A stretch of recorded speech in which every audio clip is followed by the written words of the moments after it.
La clave olvidada. Sabía que la respuesta se hallaba en algún lugar de los textos que tenía a mi alrededor. En alguna parte entre los libros, papeles, documentos y manuscritos esparcidos por el suelo estaban las palabras que los antiguos maestros habían escrito hace más de 2000 años, teniendo presente momentos como estos. Sabían que en alguna generación futura se harían las mismas preguntas que las que se les plantearon a los maestros en el primer milenio de nuestra era. Aunque se trataría de un mundo diferente, las preguntas serían idénticas, harían referencia a nuestra relación con el cosmos, con nuestro Creador y entre nosotros. Concretamente, sabían que las personas del futuro llegarían a un grado de desarrollo en que los logros de su tiempo recordarían e invitarían a rememorar el fundamento de la vida humana y a reclamar la esencia de sus vidas. Sabía que las pistas de un antiguo linaje de sabiduría estaban reservadas para nosotros, para un momento justo como este. Eran las 2 de la madrugada. Llevaba horas sentado en el suelo, mirando los textos que me rodeaban. Me levanté y me dirigí hacia una de las ventanas que daban a miles de hectáreas de salvia del desierto alto. En el paisaje sin luna, apenas podía ver el perfil de la montaña del norte que se eleva a más de 600 metros por encima del suelo del valle. Hice una respiración profunda, regresé al centro del edificio de 5 lados, a la habitación más grande de la propiedad. Miré al techo y una vez más admiré el misterio de las vigas que surgían de cada pared, haciendo ángulo con el cielo hasta encontrar un punto en lo alto del centro de la estancia. Además de estas vigas cuadradas de madera de pino, no había otros signos de soporte del techo. Siempre me había maravillado ver cómo cada viga, de 51 centímetros, se anclaba en las paredes de barro de 60 centímetros de grosor para sostener el techo. La estructura ofrecía un espacio muy sagrado. Me daba la impresión de estar en el seno de la tierra cuando me encontraba en la cúpula, como a algunas personas del valle les gustaba llamarla. Era perfecta para tardes como esta. Respiré profundo, suspiré y reclamé mi espacio en el suelo. Había dedicado varias semanas a recomponer fragmentos de una sabiduría que describiría lo que yo creía que eran los elementos de una ciencia perdida en Occidente hace casi 1700 años.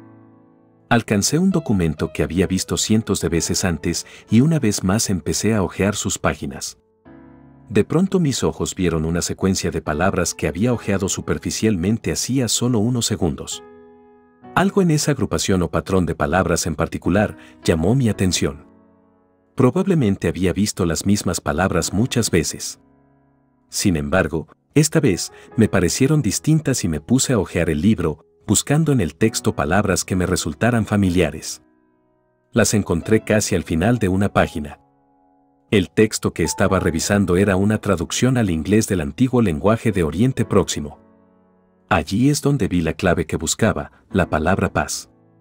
¿Cómo, entonces, podemos traer paz a nuestros hermanos, pues queremos que todos los hijos de los hombres compartan las bendiciones del ángel de la paz?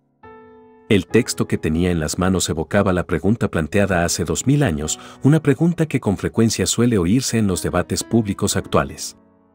¿Cómo podemos alimentar a los hambrientos, ofrecer un techo a los sin hogar, sanar a los enfermos y terminar con las guerras y el sufrimiento?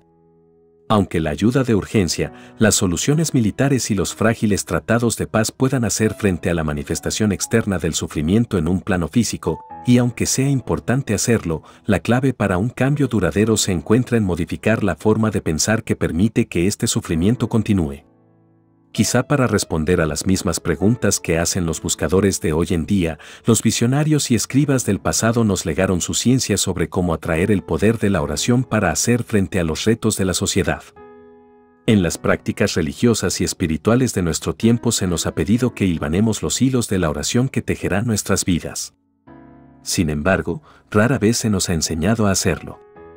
En el mejor de los casos, las bienintencionadas instrucciones que se nos ofrecen en la actualidad son vagas, inexactas y confusas. En los textos donde se encuentra un linaje de sabiduría anterior a nuestra historia, se nos enseñan los puntos clave de esta poderosa tecnología durante tanto tiempo olvidada. Tras identificar los elementos del pensamiento, sentimiento y emoción, los esenios nos muestran cómo unir los 3 componentes en una aplicación concentrada. Identifican un denominador común que vincula el final del sufrimiento con la alineación de los elementos de la oración. La consecución quedará mejor descrita con las palabras de los maestros de la oración. Primero el Hijo del Hombre habrá de buscar la paz en el interior de su propio cuerpo, pues su cuerpo es como un lago de montaña que refleja el sol cuando está quieto y claro. Cuando está lleno de barro y piedras, no refleja nada. Luego el Hijo del Hombre deberá buscar la paz en sus propios pensamientos. No existe poder más grande en el cielo o en la tierra que el pensamiento del Hijo del Hombre. Aunque invisible para los ojos del cuerpo, cada pensamiento tiene una poderosa fuerza, de tal magnitud que puede hacer temblar a los cielos. Después el Hijo del Hombre buscará la paz en sus propios sentimientos. Invocamos al ángel del amor para que entre en nuestros sentimientos, para que los purifique. Y todo lo que antes era impaciencia y discordia se tornará paz y armonía. Estas eran las palabras. Estas eran las claves que los esenios dejaron a las generaciones futuras. No solo compartieron con nosotros las posibilidades que la oración puede aportar a nuestras vidas, sino que nos abrieron la puerta a posibilidades de oración que la ciencia occidental explica como milagros. Conscientes de que llegaríamos a un punto en nuestra evolución en que se nos pediría que redefiniéramos el papel de la tecnología en el mundo, nos legaron la clave para afirmar la vida en la ciencia y en el mismísimo misterio de la vida. Su secreto es el antiguo código de la paz. Sutil y engañosamente simple, el poder de nuestro olvidado método de oración se encuentra en el marco de la paz. Giraba las páginas entusiasmado, buscando más confirmaciones, quizá como un código oculto que describiera el papel que la paz puede desempeñar en la actualidad. Las palabras casi saltaron desde la mitad de la página siguiente, superando mis expectativas. Busca al ángel de la paz en todo lo que está vivo, en todas tus acciones, en cada una de tus palabras. Pues la paz es la clave de todo conocimiento, de todo misterio, de toda vida. En la tradición de su época, la palabra esenia, ángel, se podía traducir de muchas formas, entre las que se incluyen poderes o fuerzas que son.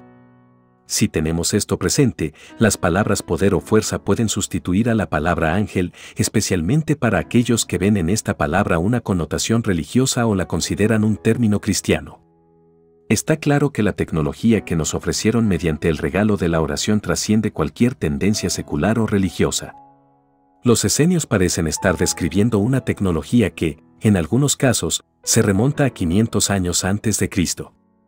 Para los esenios esta se revelaba en todos los aspectos de la vida, incluso los momentos de dar la bienvenida o de despedirse los consideraban como una oportunidad para afirmar el poder de la paz en su mundo interior. Las últimas palabras pronunciadas por los hermanos y hermanas de la comunidad esenia eran, que la paz sea contigo. Ahora ya está todo encajado. A través de estas palabras, en el lenguaje de su tiempo, nos ofrecen una sofisticada tecnología, con frecuencia pasada por alto actualmente en Occidente. Más allá de los microcircuitos y de los chips informáticos de los modernos electrodomésticos, la tecnología de la oración se basa en componentes tan sofisticados que todavía no hemos podido reproducir en nuestras máquinas. Los componentes son lógica y emoción, alimentados a través de los sistemas operativos de la paz. Mientras marcaba las páginas para referencias futuras, me di cuenta de que estaba casi enfermo de entusiasmo. Tenía que compartir con alguien los resultados del trabajo de esa tarde. Al mirar el pequeño reloj digital situado al otro lado de la habitación, parpadeé incrédulamente. Eran casi las 4 de la madrugada, sin duda demasiado pronto para llamar a alguien. Alcancé mi chaqueta acolchada y me levanté en dirección a la puerta. Mi esposa estaba durmiendo en casa, un edificio rústico a varios metros de la oficina. Al abrir la puerta para salir, noté que una ráfaga de calor, procedente de la estufa que tenía detrás, se perdía en el helado aire de la noche del desierto.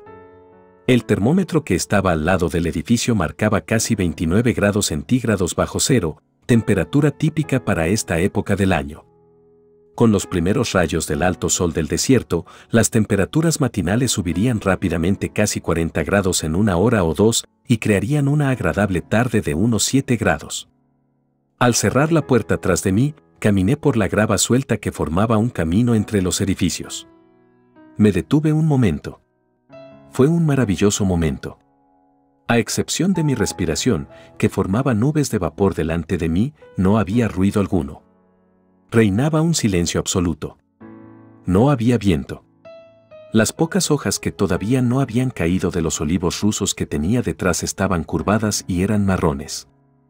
La menor brisna de viento las habría hecho susurrar con el familiar sonido del otoño. Estaban calladas.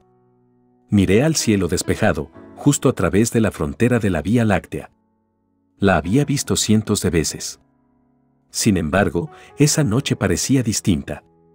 Los antepasados nos enseñaron a llegar a las estrellas y más allá de ellas, mediante nuestra ciencia interna de la oración. Ellos nos recuerdan que el alcance de nuestras oraciones se refleja en nuestras creencias respecto a lo que somos capaces de hacer. En ese momento de silencio, todo cobraba sentido.